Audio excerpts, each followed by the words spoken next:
हे माझे मित्रच आहेत लहानपणापासूनचे.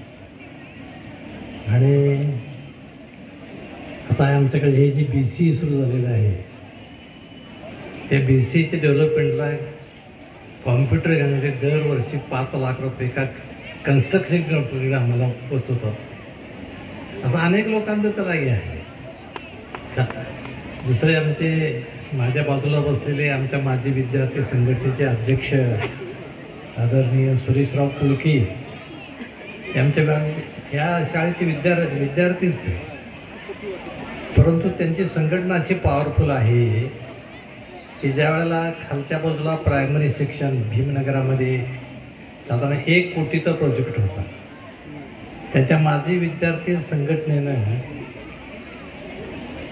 नुसत्या मेसेजवर मी 2 महिन्यानंतर ते पासबुक बघायला गेलो, 35 लाख रुपये जमा होते माजी विद्यार्थ्यांच्याकडनं.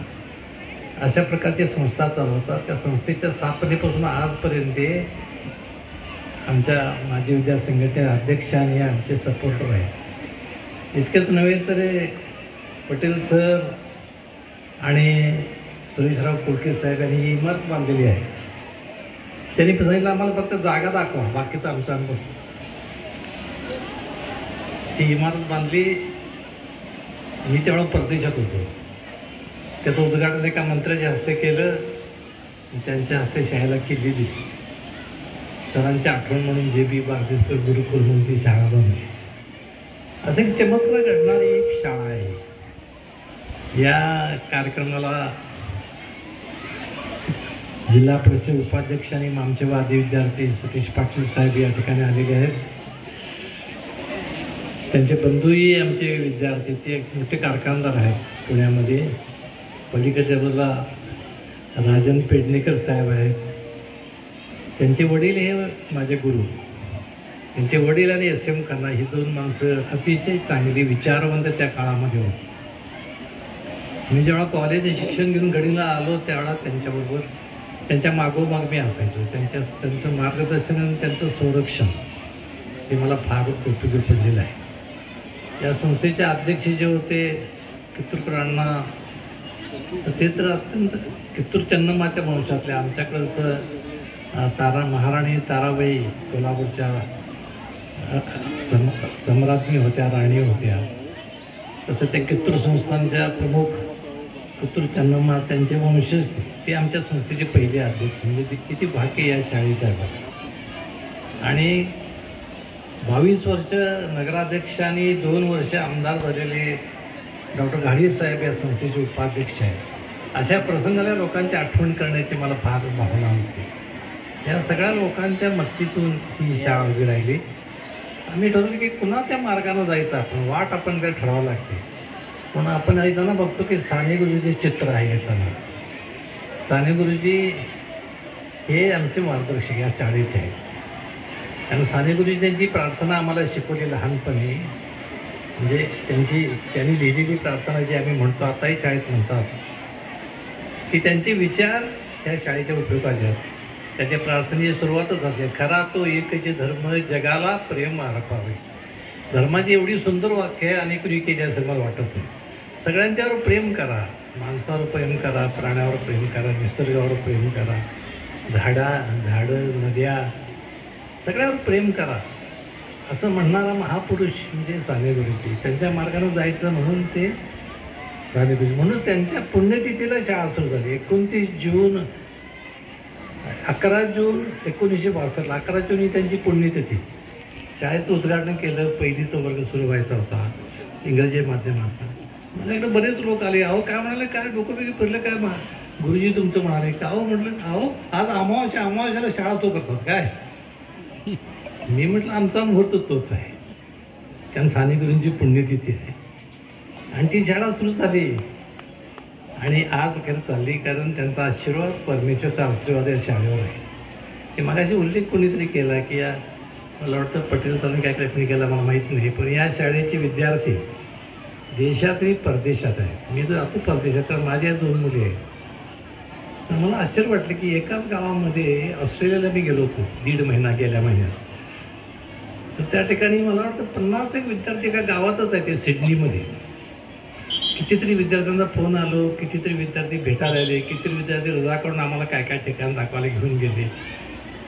तसं ज्यावेळेला मी एकदा माझ्या दुसऱ्या लेखीकडे स्वित्झर्लंडला गेलो होतो, जिनिव्हाला, अख्ख्या युरोपमधनं मला फोन आले असतं, तुम्ही आलेलं आम्हाला समजलं, आम्हाला भेटल्याशिवाय जायचं नाही. म्हणजे साने गुरुजींची ह्या शाळेचं काम हे देशात आणि परदेशात आहे. आणि आम्ही प्रार्थना करतो नेहमी की आता जे मुलं बसलेले आहेत किंवा इथून पुढे येणार आहेत, त्या सगळ्या मुलांचं भवितव्य परमेश्वरातून चांगलं कर, ही आमची प्रार्थना आहे. आणि हे कामच आहे. आणि कदाचित मला असं वाटतं की अजून मी काम करा म्हणून देवानं अजून ठेवलं असणार. 85 वर्षे पूर्ण झाली पण अजून मी घट्ट आहे. मी टू व्हीलरवरून जातो वगैरे वगैरे असं होतं. माणसं थकतात यावर, फक्त इथं ऊर्जा आहे समोर बसलेली. मग ते इथून शाळेत बसलो की ती मुलं भेटतात, त्यांचे पालक भेटतात, शिक्षक भेटतात. शिक्षक मनापासून काम करतात. गेली कित्येक वर्ष 100% निघाला आहे, 10वीचा आहे, 12वीचा आहे. ते मी काय काम करत नाही, जे लोक आहेत ते काम करतात. पण इतकं सुंदर काम करतात ते बघून मला ऊर भरतो. मग काही प्रश्न असतात, मग पालक सांगतात, मग ते सोडायचं मी प्रयत्न करतो. मुलं येऊन भेटतात, त्यांच्या काय अडचणी असतात, त्या अडचणी दूर करायचं काम करतो. असलं काम करतो आता हल्ली मी. खूप छान झालं. मी तुमच्या मनापासून आभार मानतो. या ठिकाणी बरीच मोठी मोठी माणसं बसली आहेत. प्राचार्य साहेब माझ्यासमोर बसले, ओंकार कॉलेजचे. त्याच्या पलीकडे आमचे मित्र आहेत, कांबळे सर, ते सोशल वर्कर आहेत. अशी बरीच मंडळी या ठिकाणी बसलेली आहेत. आपण सगळे आलात कारण आपण सगळे मग एक परिवार आहेत असं म्हणतो आपण, काय परके नाही. म्हणजे शरीरानं आपण वेगवेगळे असतो, शरीरानं आपण वेगवेगळे असतो, पण आपलं सगळ्यांचं मन एकत्र आहे. मी सगळ्यांचे मनापासून आभार मानतो. माझ्या बाजूला कोराडे सर या ठिकाणी आहेत. तर ते माझ्या अगदी खास जवळचे मित्र आहेत. ते एक मोठी संस्था गडिंग्लजमध्ये 1 नंबरची संस्था चालवतात. ते शून्यातून आलेले आहेत ते, परंतु त्यांच्या त्या कर्तव्यवादीमुळे ती शाळा उभी राहिलेली आहे, कॉलेज उभं राहिलेलं आहे. इथं गुरबे साहेब आहेत, एक मोठे सामाजिक आणि राजकीय मोठे व्यक्तिमत्व आहे. ते त्यांच्या बाजूला आमचे मनसेचे तालुक्याचे अध्यक्ष या ठिकाणी. अशी बरीच मंडळी या ठिकाणी आहेत. सगळ्यांचं मी मनापासून अंतःकरणापासून आभार मानतो की तुम्ही तुमच्या सगळ्या व्यापातून वेळ काढून आला मला शुभेच्छा देण्यासाठी. आणि मला वाटतं तुमची ऊर्जा कदाचित मला उपयोगाला येणार असणार आणि जरा काम करतो तसं असणार. खरंच तर मी जायला आता खरं तयार आहे. हाक मारले की जायचं. फक्त एकच सकाळी प्रार्थना करतो, घरात अंतरुणावर उठल्यावर हिंडता फिरता तेव्हा घेऊन जाऊ. काय टाईम टेबल काय मला माहिती नाही काय असेल ते, पण हिंडता फिरता आडवं पडू नको. म्हणजे मला त्रास नाही, इतरांना त्रास नाही. हो असं म्हणजे माझी जी सहचारिणी होती ती सुद्धा रात्री 9 वाजता आम्ही जेवलोय, नंतर ती प्रार्थना करत बसले, झोपले. सकाळी तिला मेंदूची नस फुटली, आम्ही कोल्हापूरला घेऊन गेलो, काय उपयोग झाला नाही. पण काही त्रास नाही तिला, स्वतःला नाही, आम्हाला नाही, कोणालाच नाही. इतकं सुंदर मरण, वयाच्या 82 वर्षी ती आम्हाला गेली सोडून. मला असं वाटतं की देवा असंच मरण आम्हाला देतो, असं आमचं म्हणणं आहे. मनापासून तुम्हाला सर्व लोकांचे आभार मानतो. माझी शिक्षक आमचे आलेले आहेत, प्राध्यापक आलेले आहेत, ज्यांनी शाळा मोठी केली. खरा पाया या लोकांनी घातले. पण आमच्या हे समोर बसले प्राध्यापक BY पाटील तर बसलेत, मिसेस BY पाटील कुठेतरी आहे तिथं बाजूला. त्या सगळ्या लोकांनी त्यावेळेला खूप कष्ट घेतले. त्या प्रायमरीच्या प्रिन्सिपल मॅडम, मुख्याध्यापिका बसलेत, त्यांची बहीण बसली त्या ठिकाणी, ती आमच्याकडे शिक्षिका होती. ते सगळ्या लोकांनी आम्हाला खूप चांगलं सहकार्य केलं, प्रत्येकानं आपापल्या क्षेत्रात. पटेल सरांनी त्यांच्या कारकिर्दीमध्ये सगळे आमच्या अर्धवट राहिलेले सरकारचे कागदपत्र आणि अमकं तमकं सगळं स्वच्छ करून दिलं आम्हाला त्यांच्या 2-3 वर्षाच्या कारकिर्दीमध्ये. डिसिप्लिनली करायचं काम आत्ताचे प्राचार्य करायला फार सुंदर करायला ते. या सगळ्या लोकांचे मी मनापासून आभार मानतो. या सगळ्या लोकांना परमेश्वर शक्ती दे. आमचं हे जे कुटुंब आहे, सगळी माणसं जमलोत, ते हा एकोप आमचा असा तर हवा. एकमेकाचं आम्ही मित्र परिवार आणि एकमेकाचं सहाय्य आपण करूया. आणि त्या शाळेच्या माध्यमातून चांगलं काम होऊ दे असं मला वाटतं. की ह्याच्यासाठी दुसरं कामच नाही, माणसं उभं करण्याचं काम आहे शाळा म्हणजे. आणि ते बघितले की आनंद होतो की बाबा हे मूल एवढं होतं, आता कुठे जाऊन पोचले.